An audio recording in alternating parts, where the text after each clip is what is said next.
मित्रांनो, जालना शहरातील सुभाषचंद्र बोस चौक हा जालना शहरातील लोखंडी पूलजवळ मुठा बिल्डिंग जवळ आहे. पण ही जी पाटी आहे सुभाषचंद्र बोस रस्ता ही आहे जालना शहरातील दुर्गा माता मंदिर, झाशीच्या राणीचा पुतळा आणि प्रशिक्षण केंद्र जे आहे त्याच्याजवळ आहे.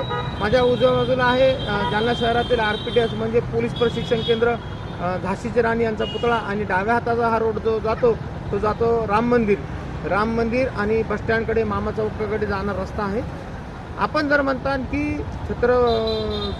सुभाषचंद्र बाबू यांचा चौक जर या लोखंडी पुलाजवळ असेल तर इकडचा असलेला हा रोड, ही पाटी इथं कसं काय, तर ही भारत स्वतंत्र झाल्यानंतर लावलेल्या जालना शहरातील या पाट्या आहेत.